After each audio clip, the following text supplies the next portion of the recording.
One of the nice things about all the new technology that we have these days is the ability it gives us to connect with each other in meaningful and positive ways.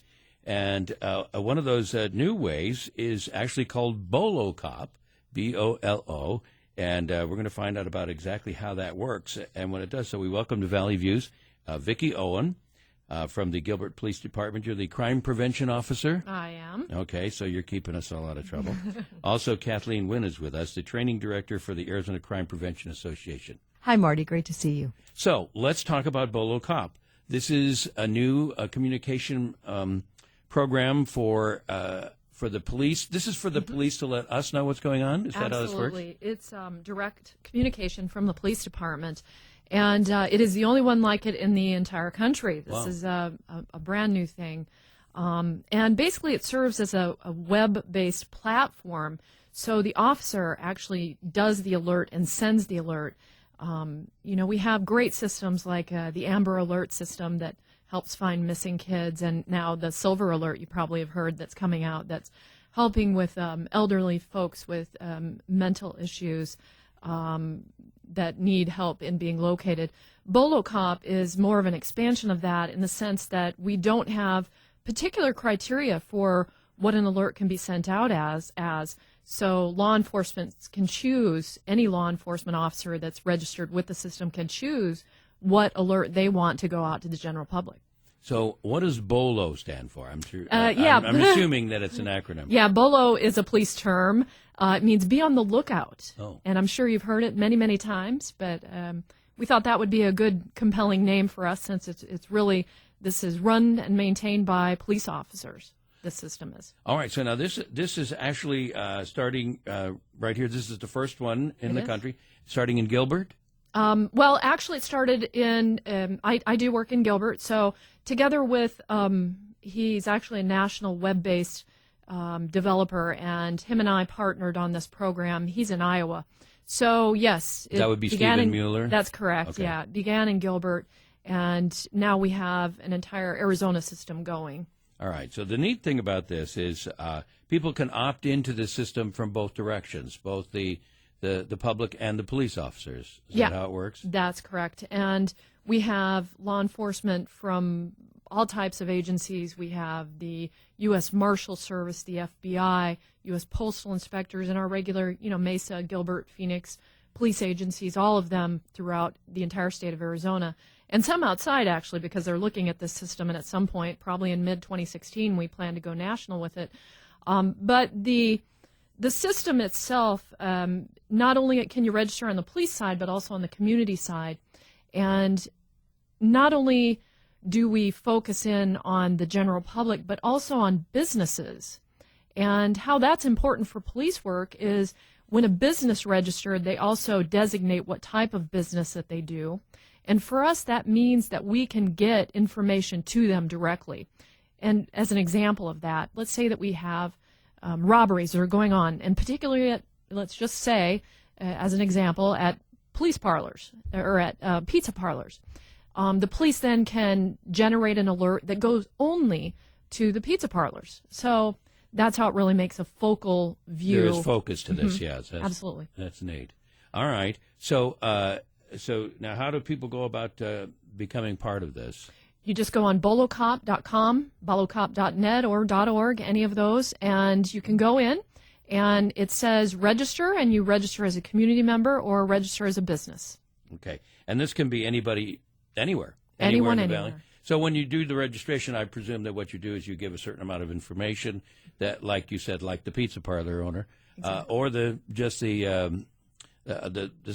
citizen would say, this is where I live, this is the kind of things I'm interested in. Exactly. Does it ask for that? I mean, yeah, we ask for basic information, takes seconds to fill out, but the basic information is good for us because then we have the ability as well to send out the alerts based on zip codes, on cities. So if the officer wants to just send out even based on streets, he or she can do that. So it's a great way for us to funnel the information. Currently, we're only sending the information out by email, but our upgrades that we're doing in the next 6 months are going to allow us to send it out by text and also by fax, if you can believe that. Actually, some places still want faxes sent to them. So, well, there's a reason for that, actually, because fax is actually more secure than email and text and so forth. So well, that's why exactly. if you do financial documents, they still ask you to fax things because it's just like a phone call. It goes directly into this machine and prints out. And a lot of those businesses, too,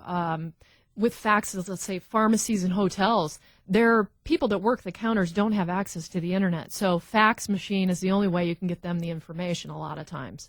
Good old fax machine. Right. Kathleen Wynn is with us from the Arizona Crime Prevention Association. So how are you involved with this, Kathleen? Well, we're educating the public on the need to have contact with the police departments. You know, the police departments are strapped, so we need the public to become the eyes and ears. And the best way for the public to get involved is to know what law enforcement issues are, who's out there, who's causing trouble, who's missing. Because many times it's the general public that can help the law enforcement solve the crime, solve the problem. We rely on the public, and we want them to be involved. And also, since Arizona is doing this as a beta test, if you will, we really want to show the success of working with the public and law enforcement.